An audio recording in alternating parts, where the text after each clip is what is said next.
아주경제 조간 브리핑입니다. 먼저 어제 증시 상황 살펴보겠습니다. 코스피 지수, 코스닥 지수 모두 하락했습니다.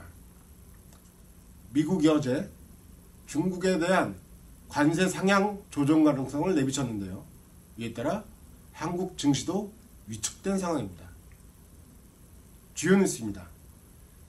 김동연 부총리가 어제 2022년까지 8대 핵심 선도 산업에 30조 원 이상을 투자한다고 밝혔습니다. 어제 열린 혁신성장 관계장관회의에서 말한 것인데요. 혁신성장을 위해 정부가 자금을 투여해 마중물 역할을 하겠다는 것입니다. 8대 핵심 선도 산업은 문재인 정부가 중요한 정책으로 내온 것인데요. 스마트 공장, 스마트팜, 핀테크, 스마트시티, 드론, 자율주행 자동차 등이 이에 해당됩니다. 또 김상조 공정거래위원장도 어제 얼굴을 비쳤는데요. 지금 휴가 중이죠. 벤처 지주회사에 대한 규제 개혁을 진행하겠다고 발표했습니다. 지주회사 요건을 낮춰서 대기업이 보유한 자금을 스타트업 M&A에 쉽게 이용할 수 있도록 길을 터주겠다는 것인데요. 이 제도는 사실 김대중 정부 시절부터 시작이 됐습니다.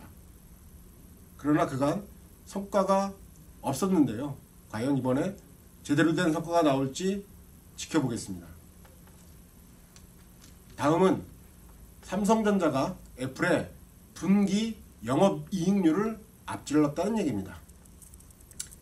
애플은 제조업 분야에서 세계 최고의 수익성을 자랑하는데요. 바로 이 영업이익률은 수익성과 직결되는 것입니다. 전자학계에서 매출이나 영업이익보다 중요하게 보는 것이 영업이익률인데요. 이것을 처음으로 우리에게 일깨워준 것이 애플이었습니다. 그동안 애플은 삼성전자보다 2배가량 높은 수익성을 자랑해왔는데요. 이번에 처음으로 삼성전자가 이를 역전한 것입니다. 역시 효자는 반도체 산업이었습니다. 최근 정부가 반도체 산업 분야에서 세계 1위를 유지하기 위해 대규모 투자에 나서겠다고 발표를 했는데요. 반도체뿐만이 아니라 여러 분야에서 이런 좋은 소식들이 들렸으면 하는 바람입니다. 마지막으로 아주경제 단독 보도입니다. 금융당국이 저축은행으로부터 가계 신용대출에 소요되는 비용하고 원가를 자료를 넘겨받았다는 소식입니다.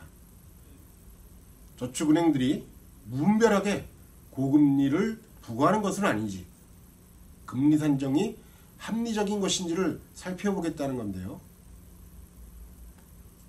금융감독원은 저축은행이 과도하게 높은 신용대출 금리를 취급하고 있다고 판단하고 있는 것입니다. 금융권뿐 아니라 전체 업종을 통틀어서 원가를 공개하는 것은 처음인데요. 이에 따라 논란도 일어나고 있습니다. 어떻든 가계부채에 허덕이는 국민들에게 조그마한 도움이라도 될 수 있었으면 합니다.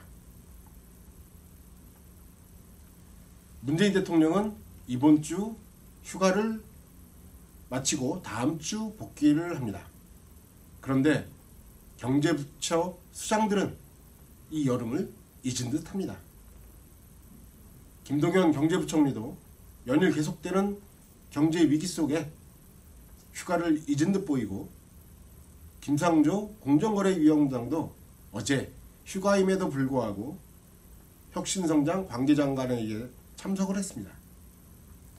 이런 경제부처 수장들의 노력이 우리 경제에 활력소로 되돌아왔으면 하는 바람입니다. 다행히 조만간 이 폭염이 누그러진다는 소식도 들립니다. 농담식으로 어떤 분은 지금의 기온이 한 2도 정도 내려간다고 하니까 겨울을 준비해야 된다고 말하는 분도 계셨습니다. 이러한 시원한 소식들이 우리 경제에도 빨리 들려왔으면 하는 바람입니다. 아주경제 조간 브리핑이었습니다.